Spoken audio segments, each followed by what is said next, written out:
pemirsa TVRI Papua Barat, media pemersatu bangsa. Kita hadir kembali dalam program Ruang Sehat.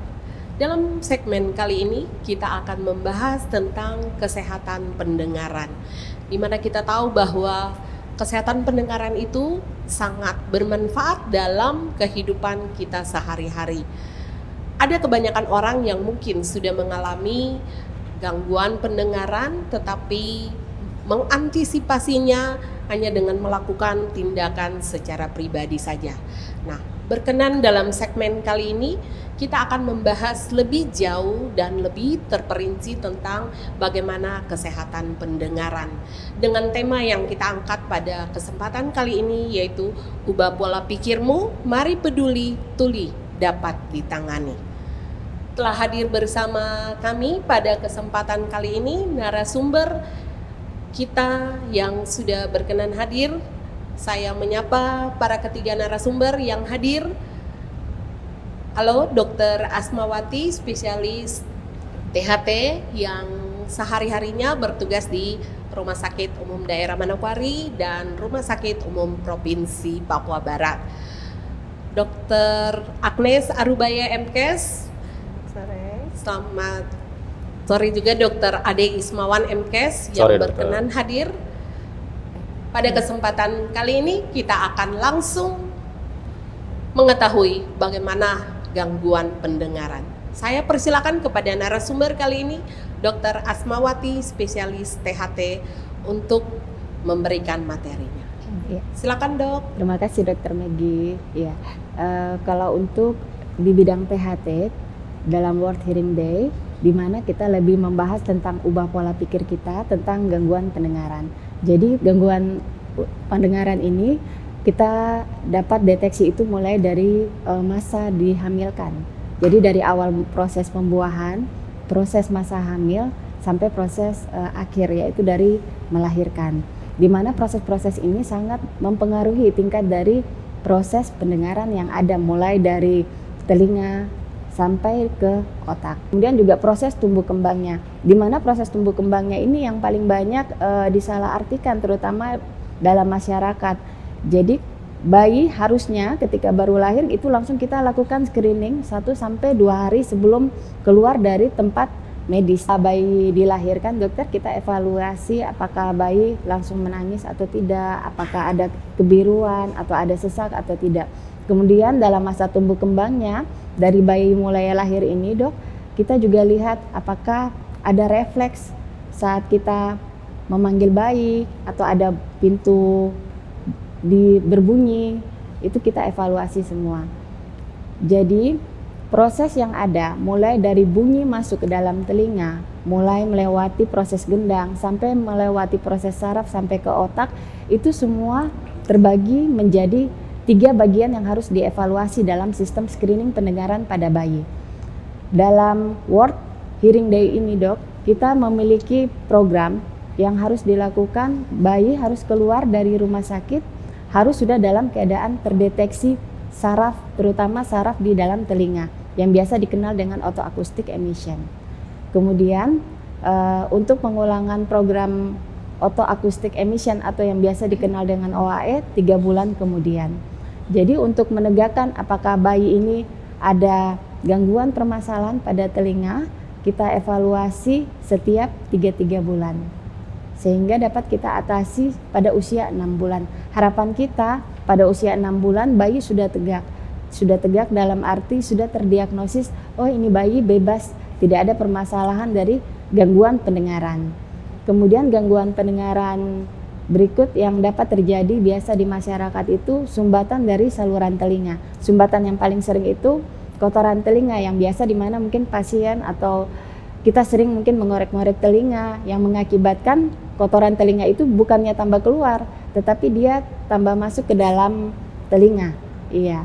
Kemudian juga gangguan pendengaran juga dapat terjadi juga pada anak, yaitu pada radang telinga. Radang telinga ini dapat radang telinga akut atau kurang dari 3 bulan atau radang telinga kronik. Kalau radang telinga akut ini biasanya dapat didahului oleh batuk pilek paling sering. Jadi batuk pilek ini tidak boleh kita remehkan. Karena batuk pilek ini ketika batuk pilek yang berulang apalagi lama, ini dapat mengakibatkan sumbatan telinga karena ada saluran yang berada di belakang hidung. Ketika misalnya kita anak kecil atau kita sendiri orang dewasa menarik ingus, maka sumbatannya itu langsung masuk ke dalam saluran yang berhubungan langsung dengan telinga. Jadi akan di situ menghambat karena ada air di belakang gendang telinga.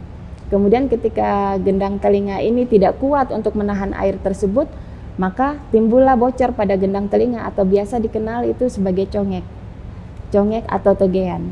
Ya. Jadi kalau sudah terjadi congek atau togean ini, maka pasien harus rutin untuk kontrol, untuk berobat setidaknya agar menjaga supaya tidak terjadi gangguan telinga yang lebih parah. Gangguan berikut yang paling sering terjadi di masyarakat ini gangguan akibat bising, terutama kita ya di masa-masa seperti ini, masa menggunakan teknologi, masa di mana kita banyak menggunakan internet, kita lebih sering memakai mungkin headset. Ya, untuk anak-anak, kita mulai dari anak-anak ini paling sering, misalnya anak-anak kita bawa ke tempat games Dok. Jadi tempat games itu bunyinya sangat besar, sekitar 80 sampai 90 desibel. Ya. Jadi kalau untuk sistem desibel ini kita punya patokan 26,25 desibel, di mana itu merupakan nada yang normal. Untuk nada berbicara kita biasa memakai 40 sampai 50 desibel. Pada tempat main games anak ini sekitar 80 sampai 90 desibel. Jadi anak-anak usahakan tidak boleh lebih dari 2 jam di dalam tempat bermain. Iya. Kemudian untuk yang remaja, paling sering juga remaja memakai headset, atau adik-adik kita yang sekolah di SMK yang menggunakan mesin, yang menggunakan bunyi, kemudian juga yang bekerja pada tempat yang membutuhkan suara yang besar, misalnya di diskotik atau di tempat-tempat pelayanan yang menggunakan suara besar juga dapat mengganggu pendengaran kita. Iya. Kemudian juga untuk usia tua dokter, ini juga ada gangguan pendengaran yang namanya presbiakusis, biasa kita kenal, atau gangguan pendengaran pada usia tua. Kalau gangguan pendengaran pada usia tua ini, kita harus berbicara kepada yang mengalami gangguan, kita harus lebih pelan. Karena sebenarnya mereka itu bisa mendengar, tetapi mereka tidak bisa mendengar dalam tempat yang sangat ramai. Kalau misalnya pendengarannya di tempat yang sangat ramai, maka mereka punya telinga itu akan sangat sakit. Jadi kalau kita misalnya berbicara dengan kasus gangguan tuli akibat proses penuaan, kita bicaranya boleh lebih lambat, tetapi volume boleh lebih besar. Tapi tidak berteriak. Iya. Jadi itu untuk gangguan-gangguan pendengaran yang ada di stigma yang ada di masyarakat, yang paling banyak gangguan pendengaran tersebut. Kemudian untuk penata laksanaan lanjut, semua itu memakai screening dokter. Jadi misalnya screeningnya itu mulai dari bayi dari lahir saja, itu ada memakai beberapa alat, bisa 3 alat, minimal 3 alat, dan 3 alat ini juga alatnya cukup mahal, tidak semua daerah punya. Ya, tetapi misalnya untuk screening awal kita boleh memakai alat-alat yang sederhana seperti garpu tala, kita di sini sudah. Tetapi kalau untuk yang lebih canggih seperti otoakustik emission dan timpanometri, PTA, pure tone audiometri, atau untuk mengukur pendengaran, kita belum ada semuanya. Belum tersedia di. Iya, sementara diproses. Iya, mungkin seperti itu dokter. Baik pemirsa, kita sudah mendengarkan bagaimana ulasan tentang gangguan pendengaran. Jadi sebenarnya gangguan pendengaran itu bukan timbul pada saat usia yang sudah lanjut, tetapi pada waktu masih bayi juga sebenarnya kita bisa mendeteksi apakah sudah terjadi gangguan pendengaran atau tidak. Namun bagi kebanyakan masyarakat, hal itu mungkin tidak diketahui dan tidak disadari oleh masyarakat sendiri. Baik, pemirsa TVRI Papua Barat, tetap bersama kami dalam acara Ruang Sehat.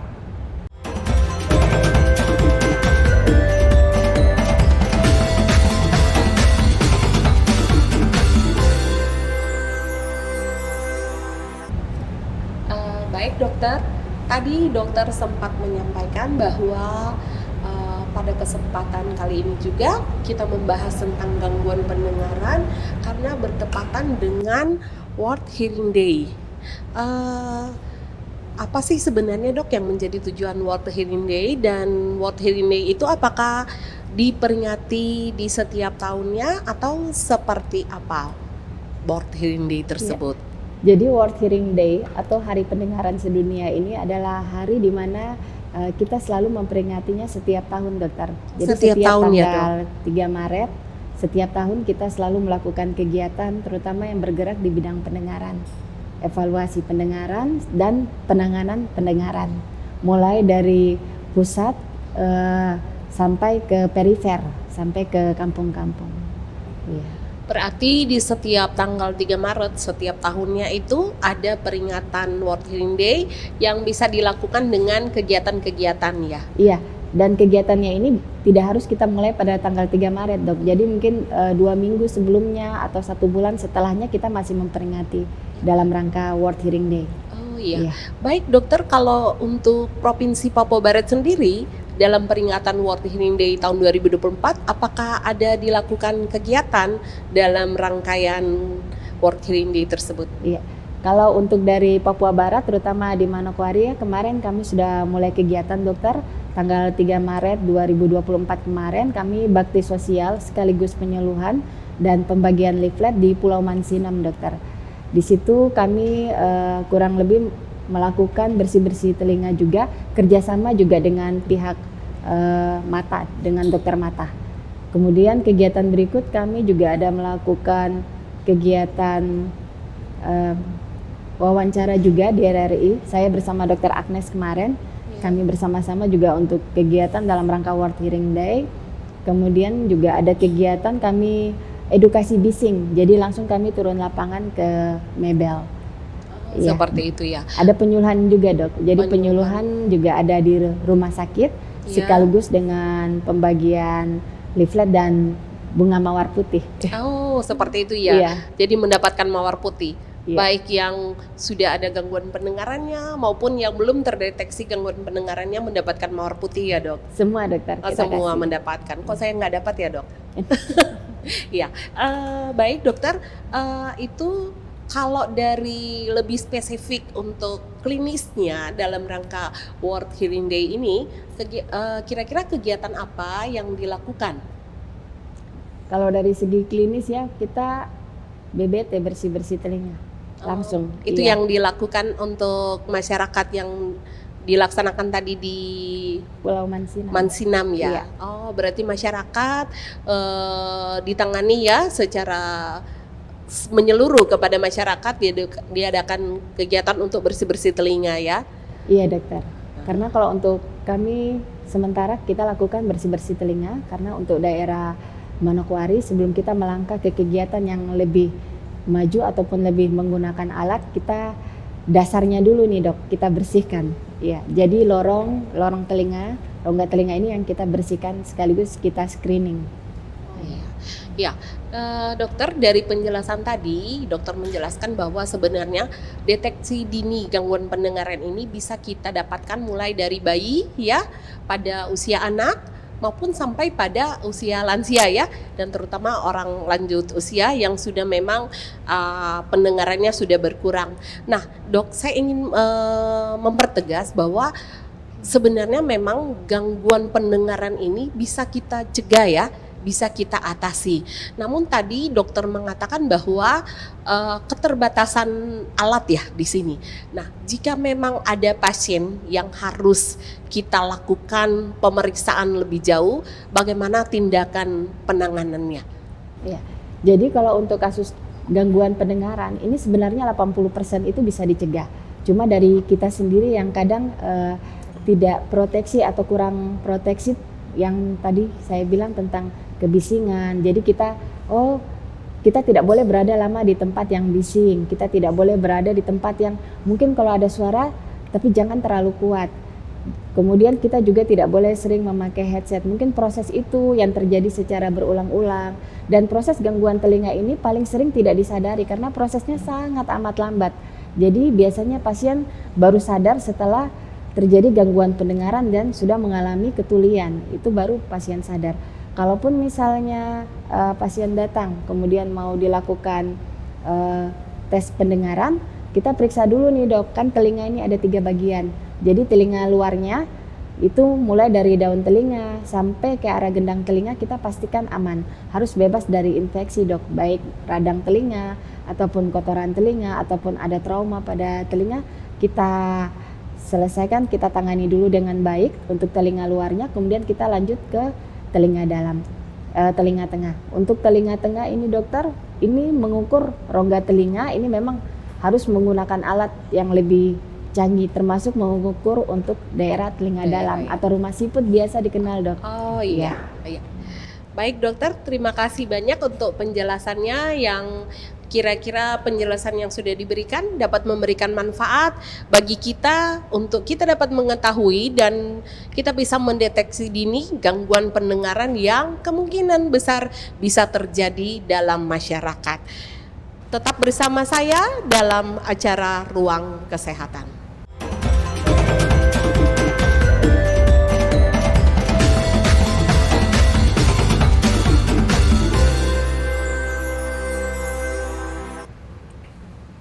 Terima kasih Anda masih bersama kami dalam program Ruang Sehat. Kembali lagi saya bersama narasumber yang berkenan hadir pada kesempatan kali ini. Terima kasih dokter, tadi sudah memberikan beberapa paparan tentang gangguan pendengaran. Nah, apakah gangguan pendengaran itu hanya ditangani dari sisi medis saja, sisi medis klinis? Dalam hal ini Dr. Asmawati selaku dokter spesialis THT, apakah penanganan gangguan pendengaran itu hanya tertumpu pada dokter spesialis THT atau mungkin ada program-program lain yang bisa menunjang untuk kita mengantisipasi terjadinya gangguan pendengaran? Mungkin dari Dr. Agnes bisa. Baik, Shalom, selamat sore. Terima kasih Dr. Medi. Seperti kita ketahui ya, memang untuk masalah tentang kesehatan ini kita sebagai partner dalam menjalankan kegiatan-kegiatan kesehatan.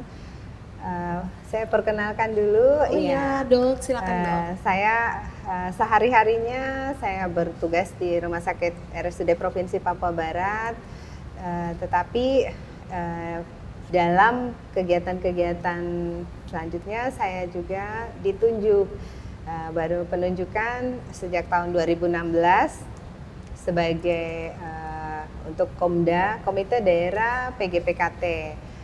PGPKT. Dok, PGPKT ya. Itu kira-kira apa ya? PGPKT itu untuk penanggulangan gangguan pendengaran dan ketulian. Nah, tadi menyambung dari apa yang dikerjakan atau apa yang oleh PGPKT ini. Nah, di mana kita di Komite Daerah pasti dari pusat ada Komite Nasional berpartner bersama-sama dengan Kementerian Kesehatan. Jadi program-program yang diturunkan oleh yang ada dari Kementerian Kesehatan untuk kesehatan telinga secara keseluruhan yang ada baik di provinsi, di kabupaten sampai di puskesmas, wilayah-wilayah kerja. Nah, itu kami bersifat berpartner, artinya membantu bersama-sama. Sebenarnya ini suatu, kalau mau dibilang ini suatu kelembagaan yang lebih banyak bekerja dengan untuk kemasyarakatan gitu. Nah, tadi terkait yang dokter bilang kami bersama-sama. Jadi tadi sudah sudah dijelaskan apa kegiatan-kegiatan yang dilakukan. Itu salah satunya kegiatan BPT itu, bersih-bersih telinga. Iya, dokter, tadi seperti diungkapkan oleh Dr. Asmawati bahwa kegiatan yang dilakukan contoh di Pulau Mansinam, kegiatan bersih telinga, itukah apa dilaksanakan hanya bertepatan dengan World Hearing Day atau memang itu merupakan ada program juga yang dilaksanakan selain di luar hari World Hearing Day tersebut, Dok? Baik, iya. Tadi sedikit tentang Komda ya, Komite Daerah. Jadi sebenarnya secara terstruktur itu kami belum istilahnya kalau suatu organisasi begitu pasti ada sudah terbentuk. Nah ini kami jalan dulu. Baru mau dibentuk ya, Dok? Tapi kami sudah menjalankan apa yang kegiatan-kegiatan yang akan kami jalankan dalam kegiatan-kegiatan untuk mengatasi gangguan pendengaran dan ketulian. Nah, tidak saja hanya pada hari ini kesehatan telinga sedunia atau World Hearing Day, tetapi kegiatan-kegiatan yang rutin ya saya bersyukur teman-teman dokter yang ada nanti mungkin dengan teman-teman dari dokter dari IDI selama ini kami sudah menjalani kegiatan-kegiatan ini. Waktu sebelumnya itu teman-teman dokter umum kami dilatih untuk bagaimana teman-teman yang bekerja di puskesmas untuk men-screening atau mendeteksi gangguan-gangguan pendengaran. Ada pelatihannya ya, Dok, untuk itu? Dilatih secara oleh dokter spesialis. Dulu dokter almarhum Dokter Titus. Nah, sekarang kegiatan-kegiatan ini oleh dokter THT, dokter asma bersama dengan dokter mata. Jadi turun memeriksa, men-screening. Ya memang tidak langsung kami melakukan pengobatan, tetapi pada saat itu kita men-screening, memeriksa apakah memang ada seperti tadi sudah dijelaskan oleh dokter asma, ada kotoran di telinga atau kebuntuan atau yang menyebabkan seseorang tidak bisa mendengar secara baik. Jadi intinya kegiatan ini dilakukan oleh teman-teman secara rutin. Kami menjadwalkannya biasanya sebulan sekali. Dan daerah-daerah yang akan kami turun itu kami biasanya ada kontak, kadang bisa kami menyurat atau kami melakukan kontak person bersama dengan teman-teman mungkin di puskesmas, jadi memberikan atau pada saat kegiatan-kegiatan yang melibatkan ada pelibatan masyarakat berkumpul, nah kami bisa masuk juga di kegiatan-kegiatan itu. Dokter izin, berarti kegiatan ini meliputi wilayah Provinsi Papua Barat tentunya ya? Tidak terfokus pada Kabupaten Manokwari saja, tetapi untuk wilayah Provinsi Papua Barat. Pada akhirnya semua wilayah Papua Barat, tetapi kami baru di Manokwari Selatan. Ya teman-teman yang ada di Bintuni, di kabupaten-kabupaten lain yang sudah pernah terpapar dengan pelatihan untuk sudah dilatih tentunya teman-teman. Kebetulan memang di dalam program untuk di program di Dinkes itu ada untuk kesehatan indera. Nah, salah satunya kami masuk di program itu. Dan dari program-program di Dinas Kesehatan Provinsi maupun Kabupaten biasanya berkolaborasi ada untuk penanganan untuk kesehatan indera. Salah satunya biasa turun untuk adakan pelatihan-pelatihan dokter-dokter yang berada di puskesmas untuk bagaimana penanganan untuk kesehatan indera. Nah, di situ program-program yang ada di puskesmas juga masuk. Jadi kami bisa masuk juga dengan kegiatan-kegiatan rutin yang sudah ada di puskesmas. Bersama-sama dengan Dinas Kesehatan dan Puskesmas tentunya ya. Karena kami mengikuti dari pusat, karena dari Kementerian Kesehatan, Komite Nasional PGPKT di daerah kami mengikuti apa yang sudah diprogramkan oleh Kementerian Kesehatan dan itu ada diturunkan di provinsi, kabupaten dan puskesmas. Sebagai contoh ya, maksudnya karena sudah ada penelitian-penelitian secara ilmiah. Nah, salah satu program di puskesmas itu biasanya ke sekolah-sekolah. Jadi ke SD, misalnya ke sekolah dasar, ke SD, itu salah satu mereka punya program untuk ini, bisa bersih-bersih telinga di anak SD. Pemeriksaan dan bersih-bersih telinga Pemeriksaan, juga iya, ya selain- dilakukan untuk anak SD Ya, ya, Dok? jadi mereka ada punya program, misalnya bulan ini untuk pemeriksaan kulit atau gigi mulut, nanti bulan berikut untuk kesehatan telinga. Nah, satu yang selama ini kita sudah jalankan itu, dan kita tahu ada progres walaupun belum secara signifikan ya, tetapi sudah ada penelitian-penelitian sebelumnya, anak-anak yang ada sumbatan-sumbatan seperti tadi Dokter Asma bilang, sumbatan di telinga. Kadang-kadang mereka tidak fokus, jadi mereka kok oleh gurunya, oh kok anak ini kok bandel, nakal Tidak sekali. mendengar mungkin Padahal ya. dia tidak mendengar, akhirnya dia mencari kegiatan sendiri. Tetapi setelah ini menurut guru-gurunya ya, Iya. setelah dilakukan pembersihan telinga, dan pada saat itu kan teman-teman biasanya selesai itu kalau ada yang punya kotoran besar kita foto apa gitu. Dia Seperti itu secara ya, Dok? refleks langsung bilang, aduh ini baru saya bisa dengar. Bisa gitu. dengar Nah, ya, itu. Jadi karena sudah dibersihkan jadi ya. ada. Tapi setelah itu kami hanya menitipkan ke teman-teman, karena itu kan program teman-teman di puskesmas. Kami menitipkan, tolong teman-teman lihat anak-anak yang sebelum yang ada, kan sebelum dibersihkan kita daftar dulu nih, ya didata per ya, kelas. Dok. Nah, ternyata oh ini di screening, oh ini telinganya bersih, oh ini telinganya ada kotoran. Nah, yang begitu ada kotoran setelah dibersihkan bagaimana? Kita Jadi melihat dipantau. hasilnya.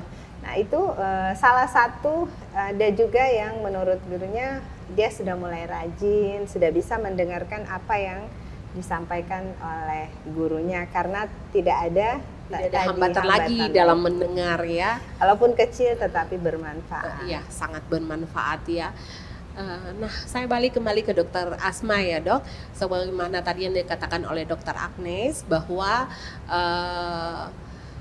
kebanyakan anak-anak ya, kita dari yang sudah dilakukan bahwa banyak ya gangguan pendengaran juga pada anak-anak. Dokter Asma, kira-kira apa sih yang biasanya terjadi atau dirasakan jika ada terjadi infeksi pada telinga atau mungkin gangguan pendengaran ya? Kira-kira apa saja sih gejala yang kira-kira bisa dirasakan atau bisa timbul, terutama pada anak-anak ya, Dok? Ya. Kalau misalnya pada anak-anak, Dok, ya banyak kasus. Contohnya kasus dengan radang telinga tengah yang bersifat akut. Jadi biasanya sudah diawali dengan batuk pilek atau alergi, dokter, atau pada beberapa anak yang mengalami sinusitis atau penebalan di belakang hidung, atau biasa mungkin kita kenal dengan istilah kelenjar adenoid. Jadi hal-hal itu yang mengakibatkan sumbatan di bagian tuba, saluran tuba atau saluran yang mengarah ke telinga, sehingga terjadi penumpukan cairan. Di situ juga anak-anak agak susah mendengar, Dok. Jadi itu kita harus evaluasi, bisa dalam bentuk apa? Kita pemberian obat dulu, dokter. Karena kan rata-rata anak-anak itu datang sebenarnya bukan dari batuk pileknya, bukan dari sumbatan jalan napasnya, tetapi rata-rata datang dengan nyeri telinga, apalagi yang sudah diawali dengan demam. Iya. Berarti ada disertai demam juga ya, Dok? Iya, ada beberapa Oh, pasien dengan nyeri yang hebat. Di sini kita bisa memberikan obat-obatan dulu, dokter. Bisa kita berikan obat-obatan, kita buka rongga hidungnya, kita bisa berikan juga irigasi atau cuci hidung untuk menata laksanaan awal. Nah, dokter, untuk pengobatan ini kan biasanya kalau terjadi gangguan pendengaran atau anak-anak sakit seperti tadi yang dokter katakan, ada batuk pilek, ada demam, biasanya kan rata-rata masyarakat pergi berobat ke puskesmas. Nah, apakah di puskesmas itu bisa ditangani? Kita ketahui bersama kan kalau di puskesmas itu tidak ada dokter spesialis THT ya. Apakah hal yang tersebut bisa ditangani di puskesmas, Dok? Iya, bisa. Jadi di puskesmas ini sebagai tonggak awal kita, mereka perifer. Jadi karena kita THT tidak mungkin semua bisa berada di perifer, jadi kita mengharapkan dari teman-teman di puskesmas, terutama teman-teman yang berada pada bagian anak atau pengendalian penyakit tidak menular, dalam hal ini khususnya THT. Jadi mereka bisa menangani dengan pemberian obat batuk pilek lebih dahulu. Iya. Oke, untuk pertolongan pertamanya ya, dan Dok? juga edukasi. Karena untuk kasus iya. THT itu sebenarnya selain obat, edukasi yang harus lebih utama karena dia bersifat lorong. Iya. Antara rongga hidung, rongga telinga, rongga mulut punya muara di belakang. Jadi kalau kita tidak berkaitan edukasi, ya, Dok? benar, Dok. Iya. Jadi kalau kita tidak edukasi, misalnya ini kan yang kita bahas radang telinga tengah. Telinganya mungkin sudah agak lumayan enak, sudah agak lumayan membaik, tetapi ternyata dia masih tarik-tarik ingus nih, kambuh lagi, Dok, itu. Jadi bisa merupakan kasus yang berulang. Iya. Ya, baik, terima kasih Iya. dokter. Pemirsa tetap bersama kami dalam program Ruang Sehat. Kita akan lanjut kembali setelah sesi berikut.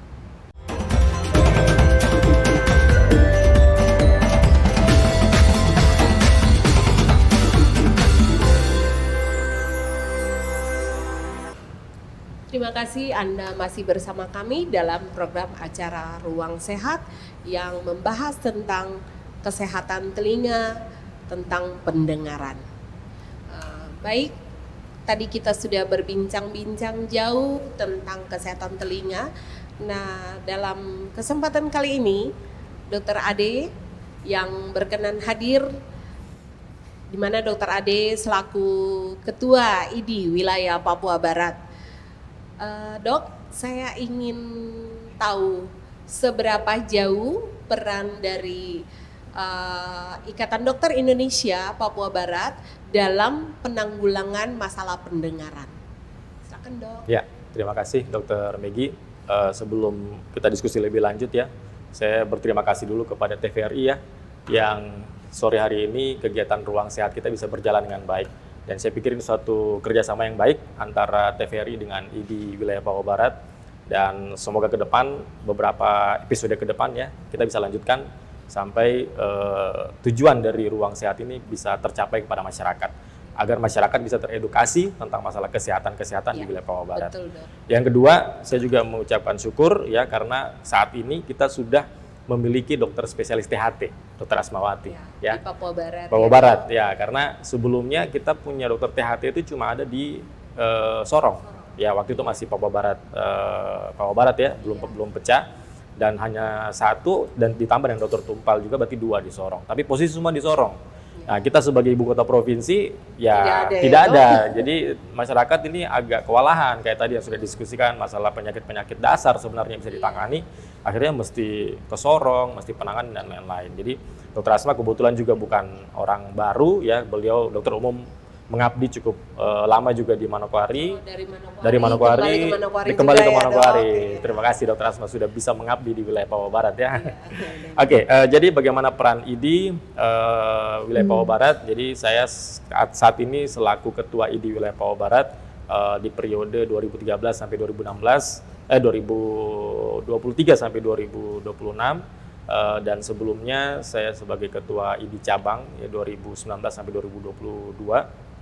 Dan IDI tentu punya peran yang cukup strategis ya dalam setiap isu-isu kesehatan, termasuk masalah penanganan gangguan pendengaran ini. Secara posisinya sebagai IDI wilayah Papua Barat, kita tentu mempunyai anggota yaitu seluruh dokter di wilayah Papua Barat, Manokwari juga dan Manokwari Selatan ya. Izin dokter, Ya. kira-kira ada berapa jumlah anggota IDI ya untuk wilayah Papua Barat? Kita saat ini untuk wilayah Papua Barat ada sekitar 400 sampai 500 dokter untuk Papua Untuk Barat. Papua Barat ya, Dok. Kalau Berarti Manokwari sendiri sekitar 200-an. Manokwari 200, kalau Dokter dan Papua Barat subspesialis ya. berarti itu mencakup sampai ke Fakfa, Ya, Kaimana, Kaimana, Wondama, Bintuni, ya, Teluk Bintuni, Wondama, dan iya. pokoknya wilayah Pegaf, Papua Barat. ya. Ya. Iya. Karena saat ini kita sudah pecah antara Papua Barat dengan Papua Barat Papua Daya. Barat Daya, Jadi iya. sekarang sudah ada IDI wilayah Papua Barat Daya. Kalau kami sendiri di IDI wilayah Papua Barat. Nah, terkait dengan anggota tersebut, maka kita punya kewajiban dari IDI wilayah yaitu untuk membimbing atau mungkin membina teman-teman di anggota IDI wilayah Papua Barat untuk selalu mendukung program, terutama kesehatan ya.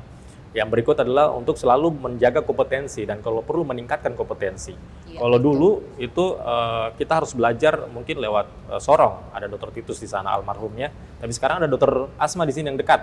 Nah, ini perlu kita manfaatkan karena seperti tadi Dokter Agnes sampaikan bahwa pada periode yang lalu waktu saya menjabat sebagai ID cabang Manokwari, kita sempat membuat semacam OJT ya, pelatihan untuk teman-teman dokter waktu itu pas ada kegiatan ID ya, jadi kita memasukkan program pelatihan tersebut untuk teman-teman dokter puskesmas. Dokter umum tentunya Ya, ini dokter ya, umum Dok? tentunya Iya. ya, karena dokter asma nggak mungkin sendiri gitu kan. Iya. Dokter asma nggak mungkin keliling ke setiap puskesmas karena Iya. wilayah kita sangat banyak dan jumlah Luas puskesmas ya, kita Dok? banyak sekali ya.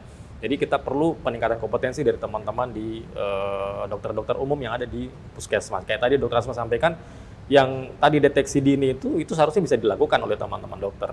Penanganan-penanganan sederhana seperti mengeluarkan serumen atau bersih-bersih telinga, lebih kerennya seperti itu harusnya mampu dilakukan oleh teman-teman dokter di puskesmas. Jadi masyarakat atau terutama anak-anak kecil yang ada keluhan dengan pendengaran itu jangan ragu lagi ya, jangan ragu lagi untuk segera mengkonsultasikan keluhannya, kontrol ya kepada teman-teman dokter yang ada di puskesmas. Karena memang belum semua kita melakukan pelatihan terhadap teman-teman dokter, tapi secara umum itu teman-teman dokter sudah terpapar dengan bagaimana kesehatan telinga, bagaimana mendeteksi dini, bagaimana melakukan tindakan sederhana ya, tindakan yang bersih-bersih telinga itu kan sederhana sekali, cuma kalau tidak diasah skillnya itu memang agak susah dan kadang-kadang tidak pede dari teman-teman dokter. Karena saya sendiri sebelum dokter Asma ada di sini, kami terlibat dengan teman-teman dinas kesehatannya dalam kegiatan program PKB ya, pelayanan kesehatan bergerak. Itu kita tiap tahun ada sekitar 10 kali turun ke puskesmas terjauh untuk melakukan baksos, dan kebetulan kalau saya dilibatkan, saya membawa alat THT. Alat untuk bersih-bersih telinga tadi. Jadi tugas saya ya seperti itu, menggantikan dokter Asma waktu itu. Dan pasti beliau belum ada pasiennya ya? Ya, karena memang kasihan sekali teman-teman terutama saudara-saudara kita di perifer, anak-anak kecil ya, terutama daerah pantai. Daerah pantai itu kan mereka sering berenang ya, di laut. Berenang di laut terus kemudian naik. Nah, kemudian tidak sadar bahwa di telinga itu banyak pasir. Oh, Banyak tertinggal iya, pasir-pasir betul. dari pantai. Nah, itu yang kalau tertinggal lama, tidak dibersihkan dan kemudian atau mungkin ada gejala nyeri, dibiarkan, itulah kemudian timbul infeksi. Memacu infeksi Memicu ya, infeksi Dok? dan kemudian akhirnya membuat radang telinga bagian tengah, begitu Dok ya?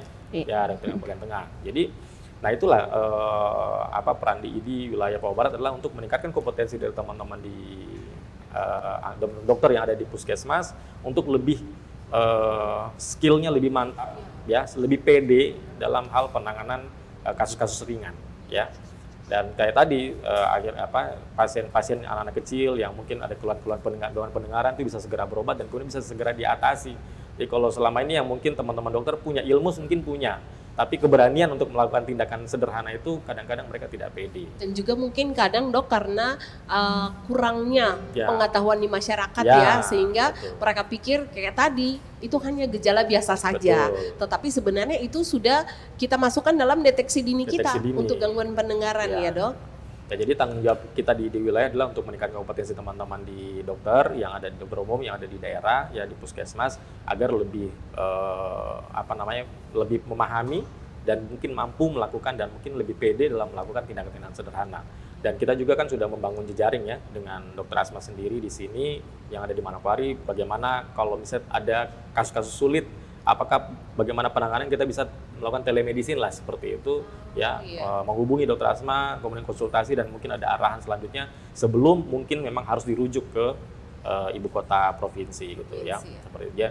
Kemudian peran ID berikutnya adalah ke atas ya, tentu kita sebagai ID wilayah Papua Barat akan selalu berkomunikasi secara intens kepada pemerintah daerah. Karena dalam hal kayak tadi dokter Asma sampaikan, tidak adanya alat ya, itu tidak dia, adanya Dok. alat, tidak adanya obat-obatan sederhana yang seperti tes telinga, itu kan di puskesmas nggak ada. Ya, sehingga kemudian ya seperti itu, masyarakat hanya minum obat yang ada, amoxilin, dexa, anti nyeri, tanpa kemudian ada dapat pengenangan yang mungkin seharusnya bisa didukung oleh pemerintah ya, melalui obat-obat sederhana atau mungkin alat-alat sederhana yang bisa disiapkan. Mengadvokasi pemerintah lebih Seperti tepatnya itu. ya, Dok. Jadi kami nanti bersama-sama dengan Komda ya, komite daerah dari PGPKT juga sama dokter spesialis akan melakukan advokasi terus kepada Pemda yang mendorong ya supaya hal-hal yang sederhana tadi yang pembiayaannya mungkin tidak besar ya, dari segi biaya itu bisa bisa disupport oleh pemerintah daerah. Karena selama ini mungkin pemerintah tidak melirik ke arah situ karena mungkin juga belum paham ya, mungkin arti ya, Dok, pentingnya lebih tepatnya. pendengaran. Iya. Nah, tadi dokter sempat bilang gangguan pendengaran pada anak sekolah itu akan mengganggu kemampuannya dalam menyerap ilmu. Keberhasilan, Ya, kemudian juga mengganggu perilakunya sehingga menjadi lebih hiperaktif mungkin. Ya, karena dia tidak tahu guru bicara apa, akhirnya aktivitas sendiri. Itu tentu akan mengganggu kualitas pendidikan dari anak tersebut.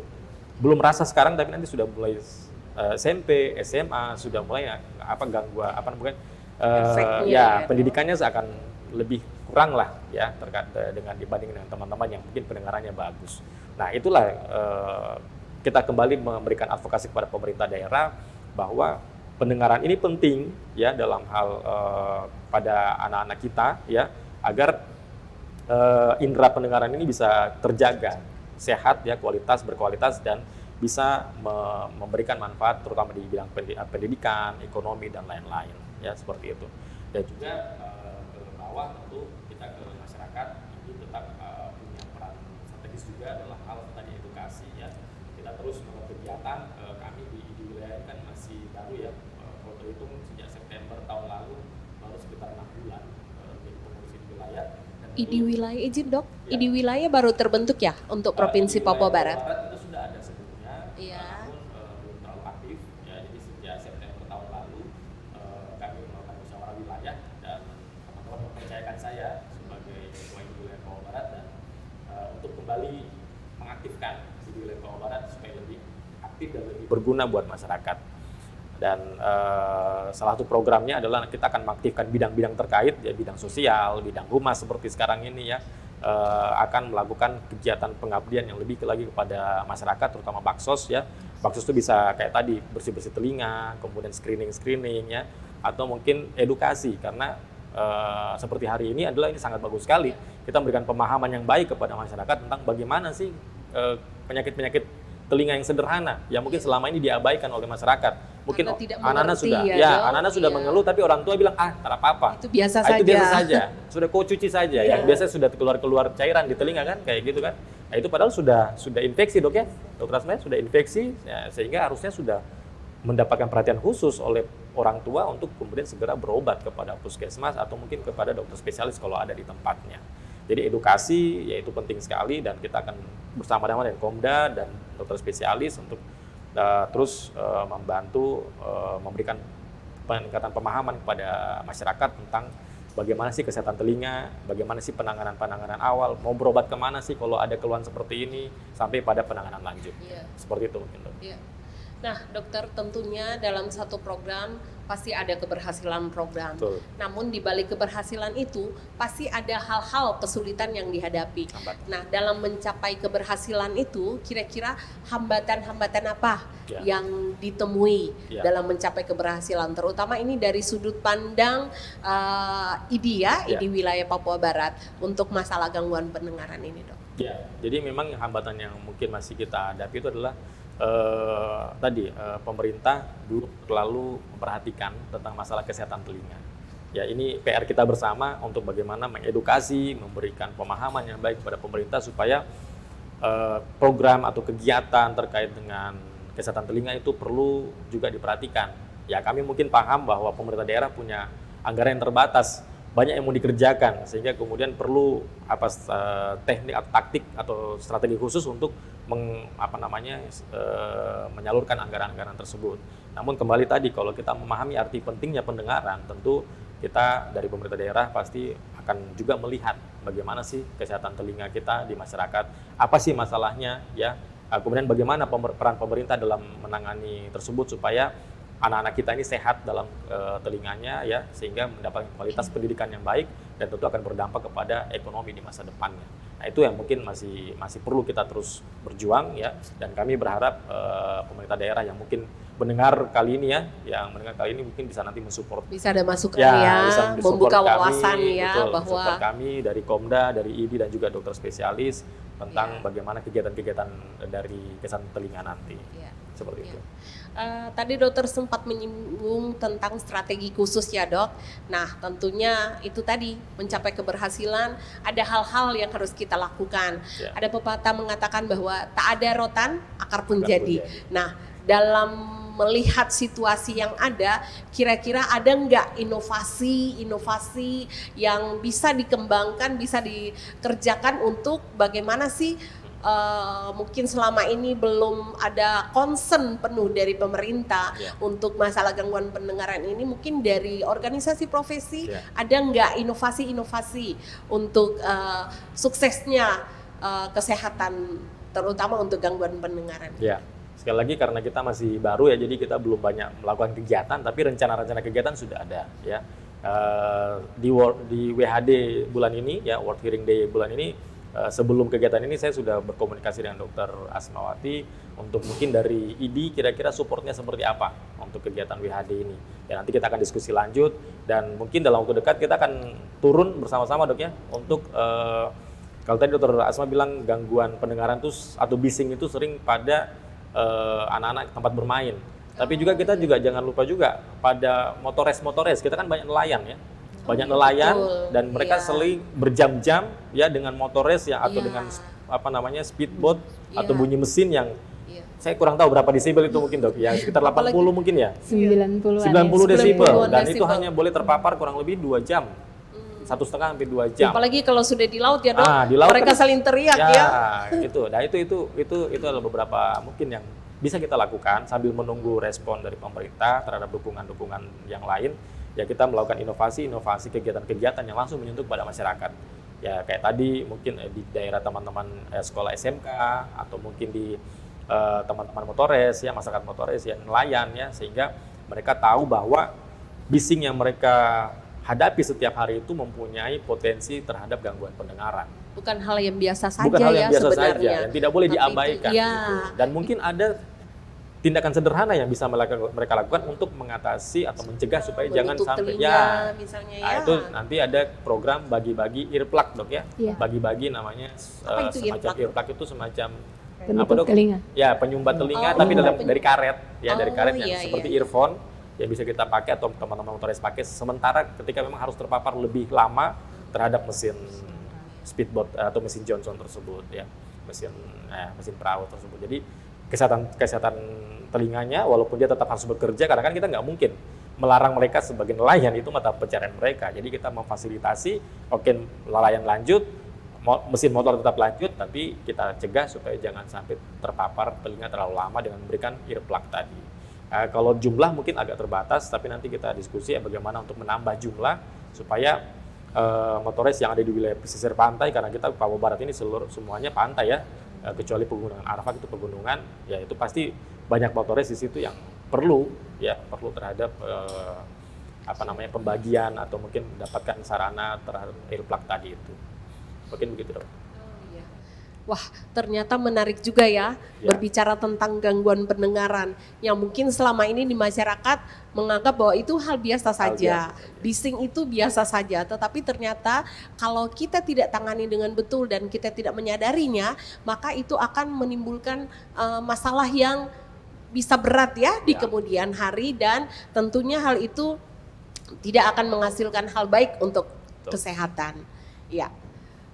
Demikian pemirsa, kita akan kembali bertemu dalam Ruang Sehat setelah sesi yang berikut ini.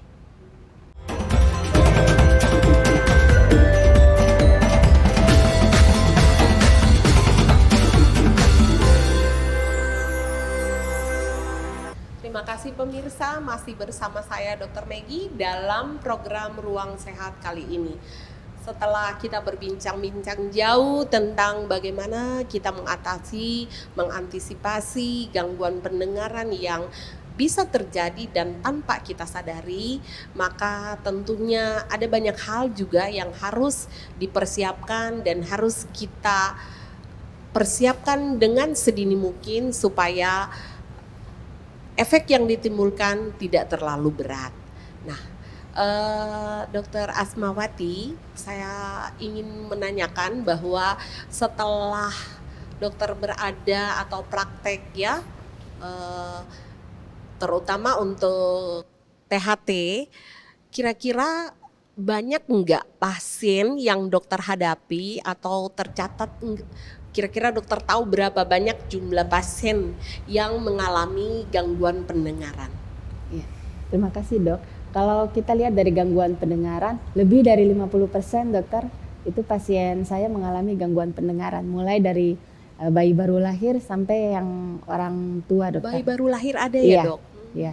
Cuma memang kalau untuk bayi baru lahir dokter biasanya saya edukasi keluarga mungkin untuk dirujuk keluar. Iya.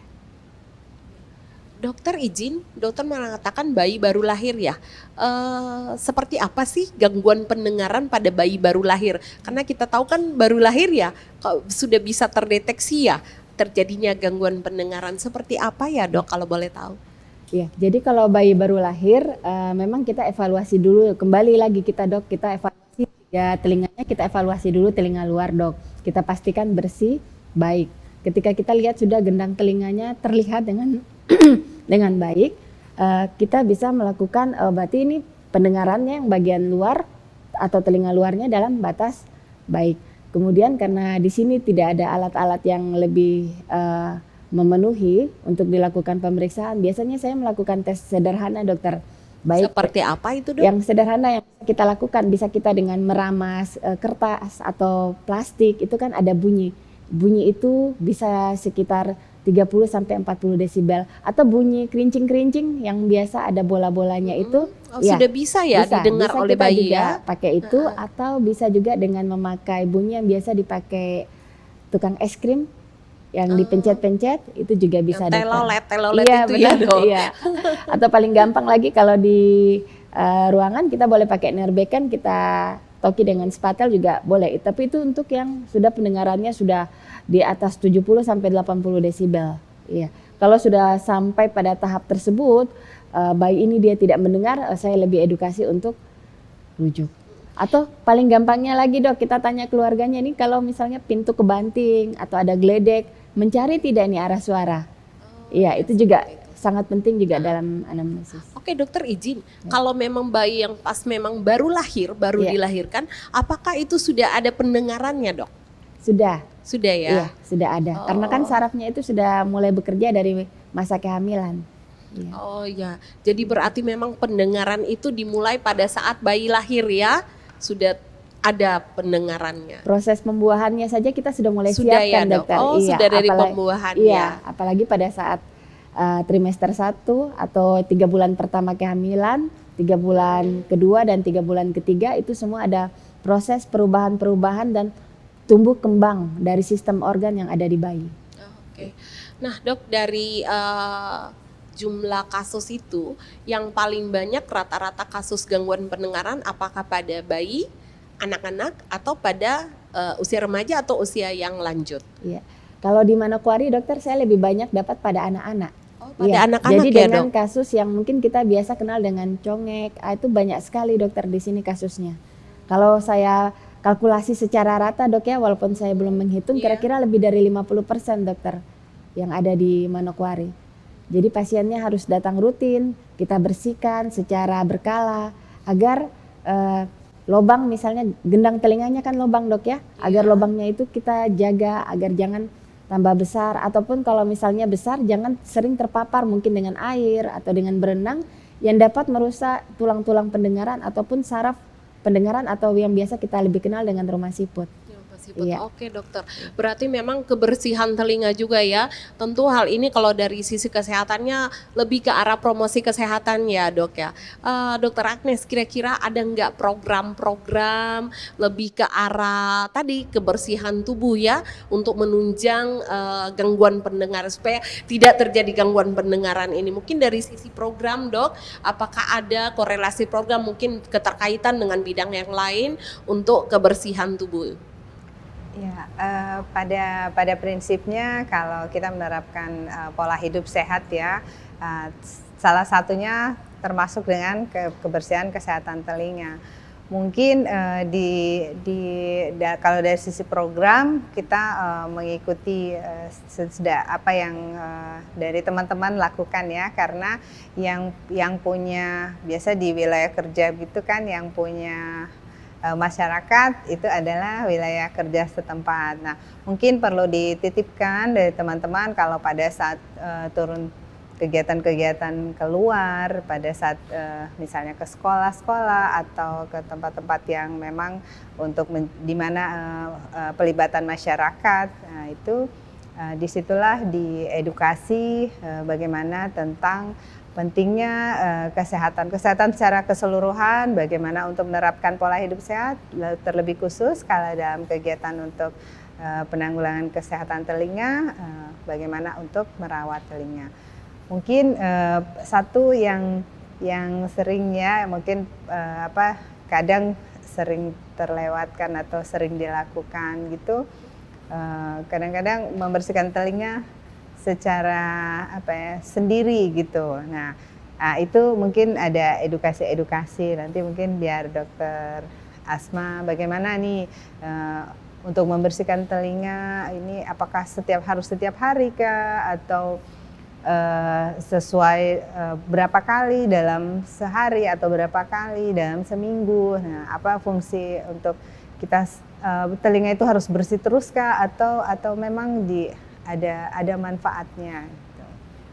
Nah, itu apa yang bisa kita ini lihat dari sisi program karena kita sifatnya sama-sama berjalan gitu, karena sudah ada yang punya alur-alur untuk melaksanakan program tersebut.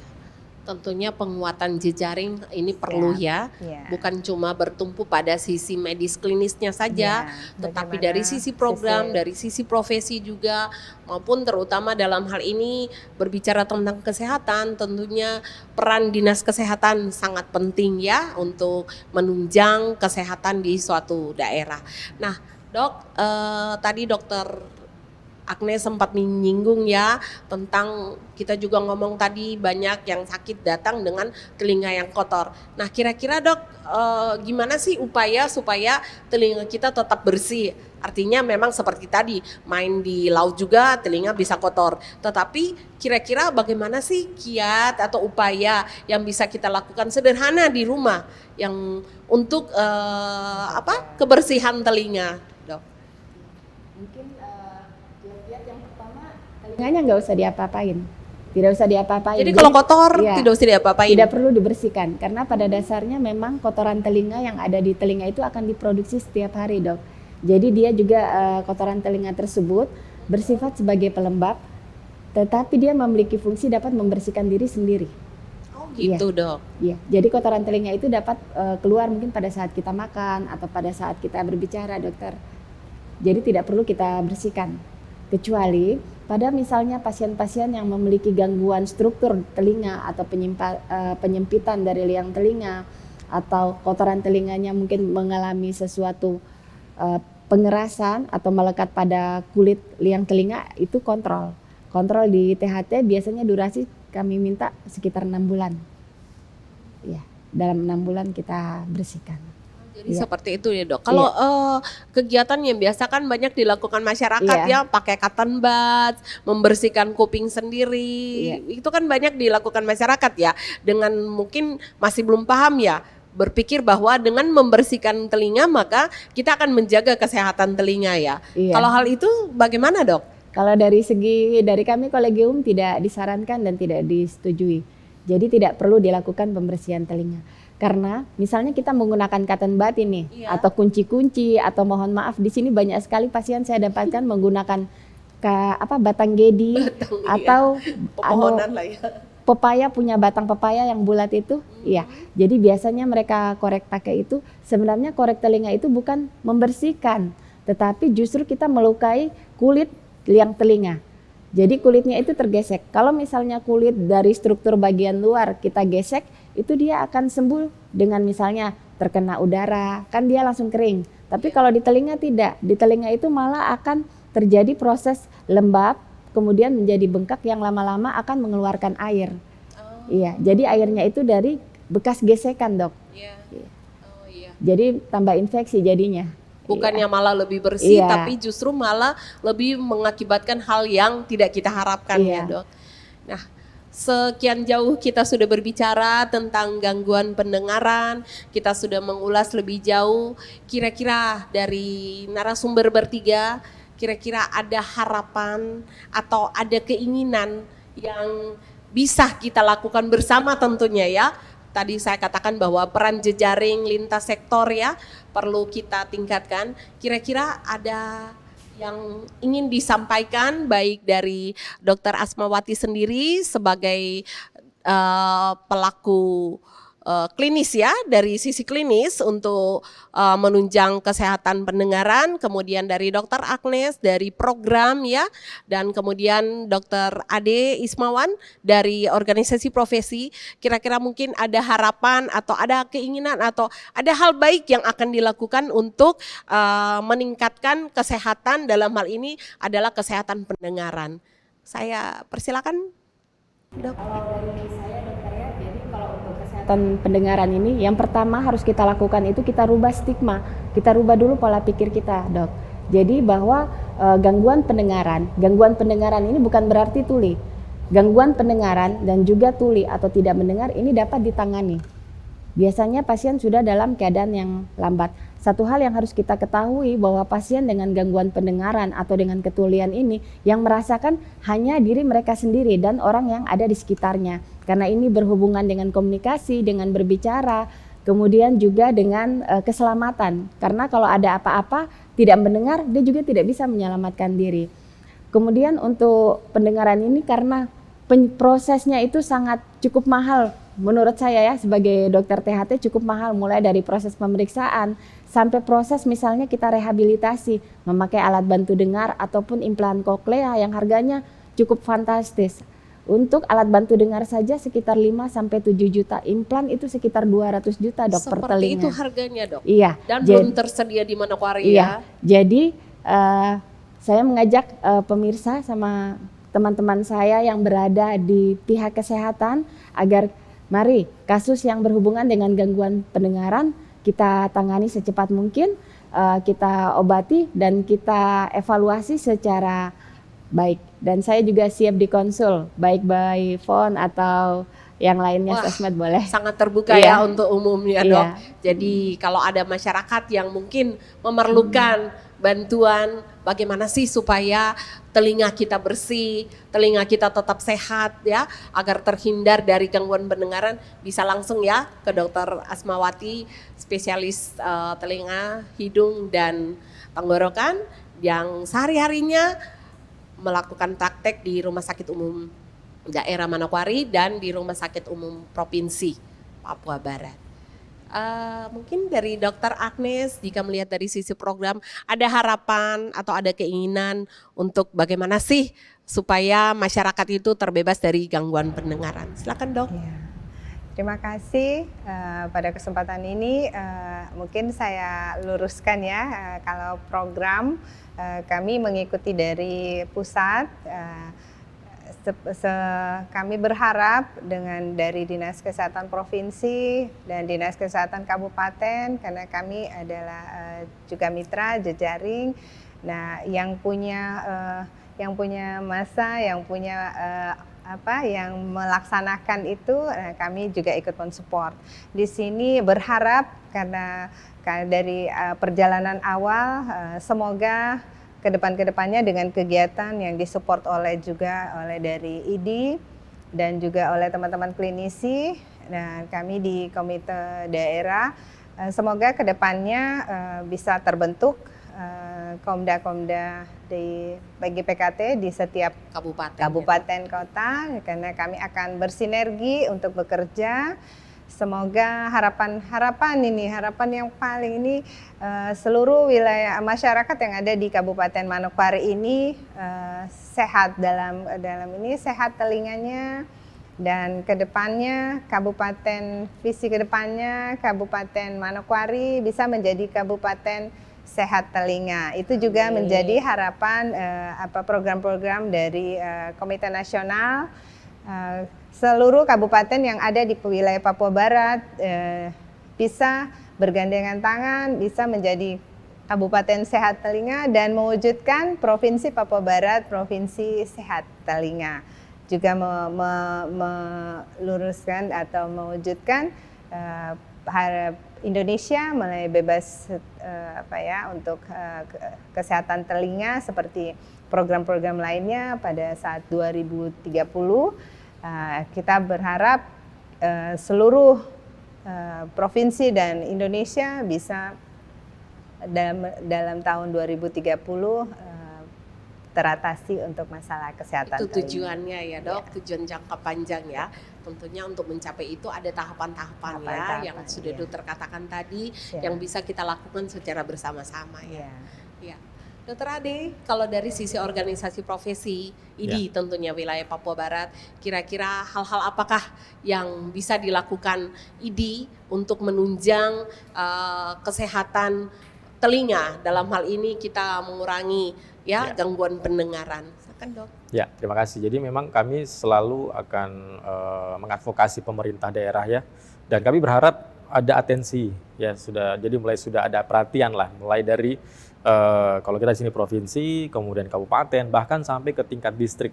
Karena kita tahu bahwa distrik itu kan sebenarnya ada pendanaan ya, yang mungkin bisa lebih menyentuh. Kalau mungkin mereka bingung, ini dana desa mau bikin buat apa ya? Ya udah, kalau memang di situ banyak dok. Kita kalau di situ memang banyak masalah gangguan pendengaran, itu kita bisa lakukan kegiatan-kegiatan yang sifatnya lebih menyadarkan masyarakat tentang bagaimana gangguan pendengaran itu, terus kemudian mau kemana, terus penanganan awal seperti apa. Ya paling tidak itu mengenali dulu lah. Oh, bahwa saya ini penggangguan pendengaran loh, dan ini kalau cepat kita kontrol atau cepat kita konsultasikan bisa sembuh, bisa. Yang tadi dokter Asma bilang, ya mungkin sudah terlanjur berlubang, kita rawat baik-baik sampai nanti kemudian tumbuh lagi epitelnya, semua gendangnya menjadi sempurna kembali, itu bisa sebenarnya. Jadi kita akan selalu mengadvokasi pemerintah daerah, ya mulai dari tingkat provinsi, kabupaten, dan sampai ke distrik ya, agar program-program atau kegiatan terkait dengan kesehatan telinga ini mulai diperhatikan kembali, dan kemudian kita sama-sama lah bergandengan tangan ya, dengan spesialis, dengan teman-teman di Komda, dengan teman-teman dokter di puskesmas, kita menjaga kesehatan telinga mulai dari bayi ya, kita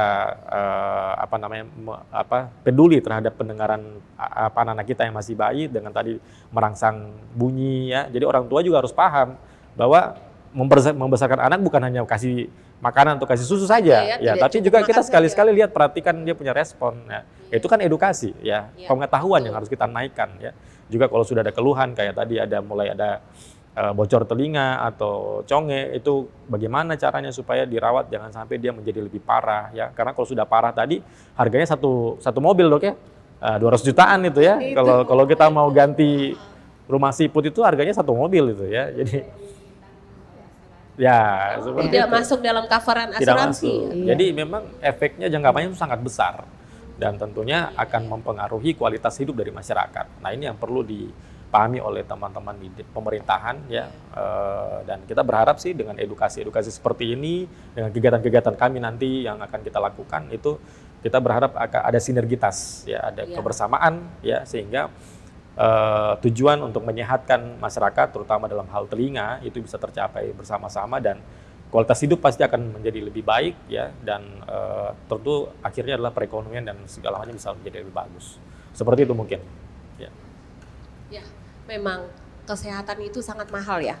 Dan kesehatan itu merupakan dambaan dari setiap kita manusia, bahwa jika kita sehat, maka tentunya segala hal yang kita lakukan akan berjalan dengan baik.